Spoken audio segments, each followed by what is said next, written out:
صاحب یہ فرمائیے گا کہ جس وقت ہماری آپ سے بات ہو رہی ہے، اس وقت پاکستان کا سب سے بڑا مسئلہ بدترین سیلاب ہے، اور سیلاب نے پوری دنیا کہہ رہی ہے شاید پاکستان کی تاریخ میں اتنی زیادہ تباہی نہیں مچائی ہے، ہماری فصلیں تباہ ہو گئی ہیں، ہماری معیشت کو بے پناہ نقصان پہنچا ہے۔ یہ بتائیے کہ اس صورتحال سے نکلنے کے لیے آپ کے خیال میں سب سے بڑا کارگر فارمولا کیا ہے؟ یہ بات تو طے ہے کہ ہم اندرونی وسائل سے اس سیلاب کا مقابلہ نہیں کر سکتے، ہمیں پوری دنیا کی مدد چاہیے۔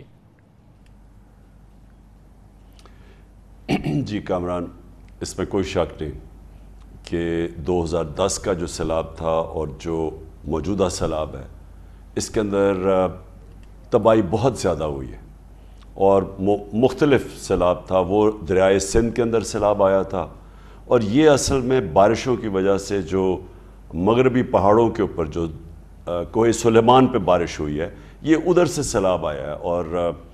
اور اس کا جو دوسرا پہلو وہ یہ ہے کہ سندھ کے اندر خاص طور پہ تباہی تو اس نے سارے پاکستان میں مچائی ہے، لیکن سندھ کے اندر جو پانی کھڑا ہو گیا آ کے، اور وہ کھڑا پانی کا مطلب یہ کہ چاول کی فصل بھی گئی، اور خوف یہ ہے کہ اگر یہ پانی سوکھا نہ تو گندم بھی نہیں یہاں اگائی جائے گی۔ تو آگے ایک اس کا صرف موجودہ ہی جو نقصان ہے وہی نہیں ہے، اس کا آگے جا کے پاکستان کی فوڈ سیکیورٹی پہ پرابلم آنا ہے۔ اچھا کامران، میں پہلے صرف حل بتا دوں کہ دیکھیں جی، ہم سیلاب آتا ہے، چلا جاتا ہے، تباہی مچا دیتا ہے، تو اس کا میں پہلے آپ کو بتا دوں کہ اس کا لانگ ٹرم حل کیا ہے۔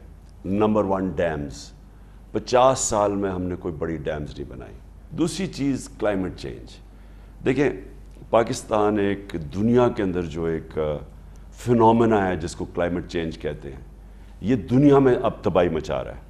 پاکستان بدقسمتی سے وہ ملک ہے 10 ملکوں میں سے جو زیادہ متاثر ہے کلائمیٹ چینج سے، اور اس کے لیے ہم نے آج سے 8 سال پہلے بلین ٹری سلامی شروع کی تھی، درخت اگانے شروع کیے تھے۔ تو اس کے لیے ایمرجنسی بیسس پہ جو ہم نے 10 بلین ٹری سونامی کی تھی وہ بہت ضروری ہے، اور اس کے ساتھ ساتھ اور بھی سٹیپس ہیں۔ اور تیسری چیز جو سندھ کا اس وقت مسئلہ ہے، وہ سب سے بڑا مسئلہ یہ ہے کہ جب بارش ہو جاتی ہے، پانی آ جاتا ہے، اس کے بعد اگر پانی کے لیے ڈرینیج نہ بنائی جائے، جس طرح انڈس کے ساتھ سندھ کے ساتھ رائٹ بینک اور لیفٹ بینک کینال تھی، اس کا مطلب ہی یہ تھا پانی ڈرین کرنا۔ اگر وہ پانی کو آپ راستہ نہیں دیں گے وہ تباہی مچائے گا، اور وہ کوئی راستہ ہی نہیں دیتا۔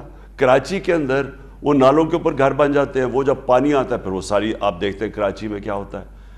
اسی طرح یہ اب اس وقت سندھ کے اندر ہے، غریب بیچارے لوگوں کی وہ بند کھول کے وہ پانی ان کے بھیج دیتے ہیں، بڑے بڑے جو طاقتور ہیں ان کی زمینیں بچ جاتی ہیں۔ یعنی یہ جب تک ایک پلان کر کے ڈرینیج سسٹم نہیں بنتا، یہ اس کا حل نہیں ہوگا۔ میں لانگ ٹرم کی بات اب کر رہا ہوں۔